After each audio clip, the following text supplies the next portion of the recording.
I'm Rolene Marks. This is the Israel Brief, brought to you by Lay of the Land, usually bringing your news from Israel and surrounds every Monday to Thursday. But yesterday we didn't do a broadcast because I was in Switzerland at the World Zionist Congress in Basel, and because of all the traveling and all the issues, there wasn't a possibility to bring you a brief. But never fear, because I'm back bringing you those top stories. And we begin with sorrowful news that a soldier has been killed in a rare tank training session during an incident that occurred on the Golan Heights overnight.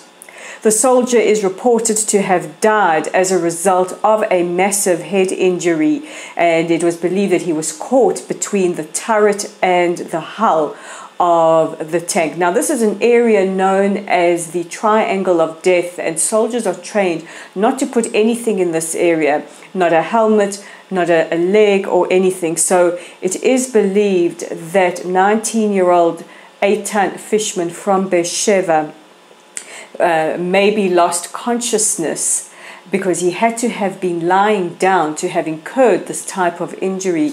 It is believed that he possibly could have suffered cardiac arrest or fainted or have been hit with some kind of object while in the tank. And it is a tremendous, tremendous tragedy. The army is investigating further, and our thoughts and our prayers are with his family, just 19 years old. May the memory of Eitan Fishman, 19 years old, from Beersheba, be a blessing. In other news, tomorrow is the 1st of September, which means relieved parents will be sending their children off to school for the start of the new school year after a very, very long summer holiday. Now, this is important not only because it's the start of the new year, but because teachers were striking, and it was believed up until early hours of this morning that the first day of school could start without teachers. However, the unions and the finance ministry have reached an agreement, and in a statement released earlier today, Finance Minister Avigdor Lieberman commented that after months of negotiation, a settlement has been reached. He said, "This is one that is absolutely unprecedented. It hasn't been done before, and hopefully we can start the new school year off for children, especially after these last couple of years of tremendous upheaval as the world navigated a pandemic and kids missed out on school and those very important social skills that you learn at school due to lockdowns and restrictions." So, Israeli kids, we wish you a very, very good start to the new school year. The last Soviet Union leader, Mikhail Gorbachev, has died at the age of 91. Now, Jewish communities all over Russia are mourning the death of the man they say was the last to rule over the area known as the Soviet Union, but helped the communities in a tremendous way by not only lifting the Iron Curtain, allowing Russian Jewry to immigrate to Israel to make Aliyah, but also to freely be able to practice their religion. Now, as many of you know, during communist rule, religion was banned. It was seen, quote unquote, as the opium of the masses. And Jews were subject to particular discriminations, which is nothing new in the history of the Soviet Union or the Pale of Settlement or the area today known as Russia and the various other states.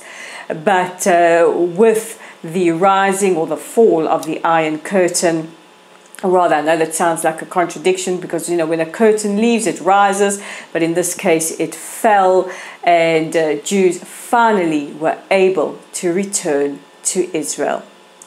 And you no doubt know that I'm absolutely exhausted today after 3 incredible, jam-packed full weeks in Basel, as hundreds of Jewish leaders, Jewish organizations met in Basel, Switzerland to commemorate 125 years of Zionism. Now, I had a very special guest on the Israel Brief just a couple of days ago, and we spoke about being at the event, what it meant to us, but I'll share some of the parting shots with you. The conference ended with a stunning reception attended by Israel's President Isaac Herzog. Very moving to have taken place in the Stad Casino, the same building that hosted that very first World Zionist Congress 125 years ago, where the young journalist Theodor Herzl spoke about the start or the formation of a Jewish state, what it would look like. His infamous words, "Today I founded the state of Israel," or the Jewish state. And I know I'm ad-libbing here, but I urge you to read his books Alt Neuland and the Jewish state to get a better understanding of what Herzl's dream was all about. In the decades to follow, the State of Israel has been founded and declared and has gone on to extraordinary achievements. Plenty challenges, as we all know, especially with our neighbors being in the region that we are in. But I couldn't help but think, as I was listening to the words of Hatikva, Israel's national anthem, being sung in the same place where the State of Israel, or the idea of it, was conceived, just how we have come a full circle. Very, very moving words by President Isaac Herzog, speaking in Hebrew, the language of the Jewish state and the Jewish people, talking about the importance of reclaiming Zionism and what it means to be a Zionist and how proud we can be of being a Zionist. And especially poignant as earlier that day it had been now announced that Eyal Haddad, a French Jewish citizen, was murdered by his roommate. His roommate confessed that the murder was motivated by Eyal being Jewish. However, French authorities are saying that anti-Semitism plays no role in this. I don't know, maybe he was under the influence of anti-Semitism. Is that how it works in France? But the president alluded to the event and spoke about the rise of anti-Semitism and how dangerous it is around the world, taking on this new allegation or this new cloak of anti-Zionism.